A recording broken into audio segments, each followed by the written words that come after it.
Hello students, welcome to the DNA biology.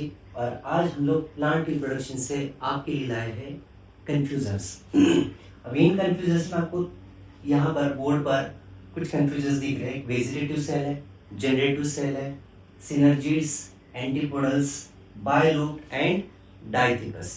इनके बारे में आज हम लोग डिस्कस करेंगे।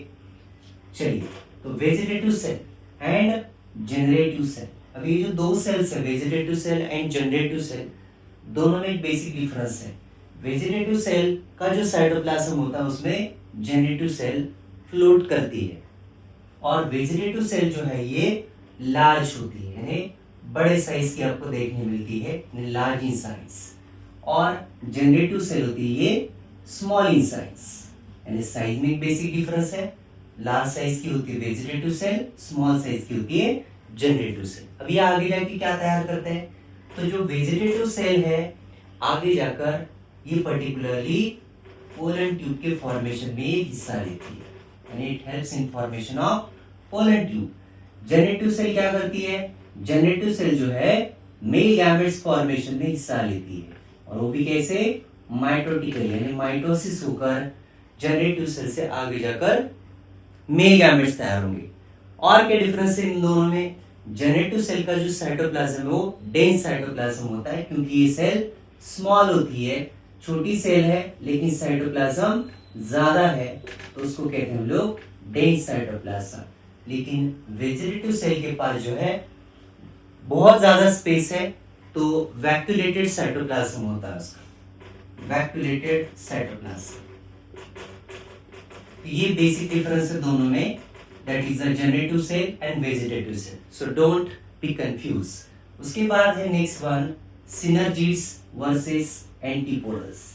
synergids एंटीपोडल्स का सबसे पहले तो आपको लोकेशन याद रखना है। synergids जो है पर्टिकुलरली आपको कहाँ मिलेंगे, माइक्रोपाइलर एंड को, और एंटीपोडल्स सलाजर एंड को। ठीक है, तो बेसिक डिफरेंस इनका कि ये होता है synergids माइक्रोपाइलर एंड और एंटीपोडल्स होता है सलाजर एंड को। ठीक है, माइक्रोपाइलर एंड सलाजर एंड, यानी बेसिक एंड्स का डिफरेंस है।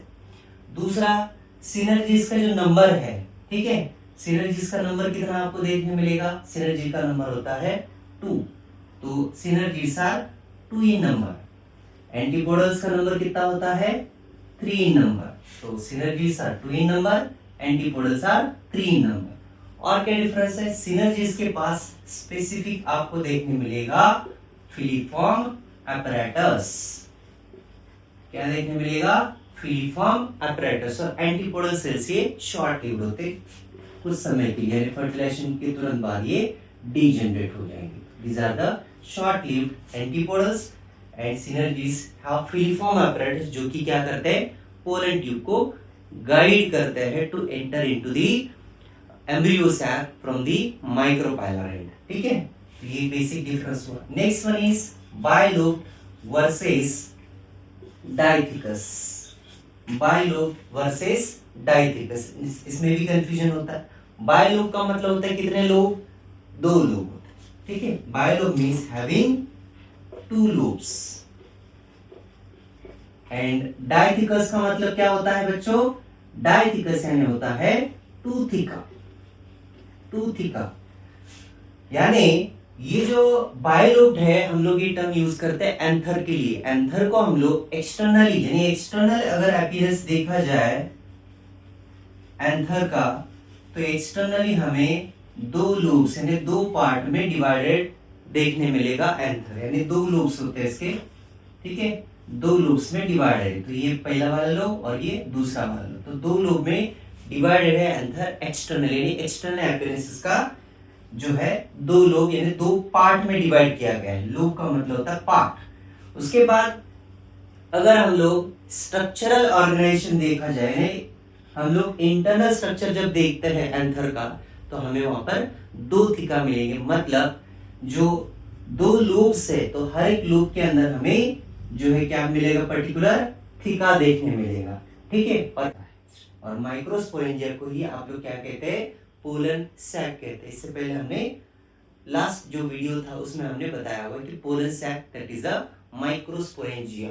ठीक है, तो डाइथिकस यानी हैविंग टू थीका, तो ये हमें स्ट्रक्चरल ऑर्गेनाइजेशन में पर्टिकुलरली 2 थीका देखने मिलेंगे, स्ट्रक्चरल ऑर्गेनाइजेशन, ठीक है। और थीका का मतलब क्या होता है, माइक्रोस्पोरेंजिया।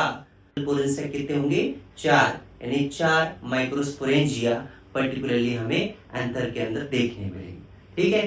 तो ये था आज के कन्फ्यूजन्स का, और मिलते हैं हम लोग नेक्स्ट लेक्चर में और नए कन्फ्यूजन्स के साथ। Thank you.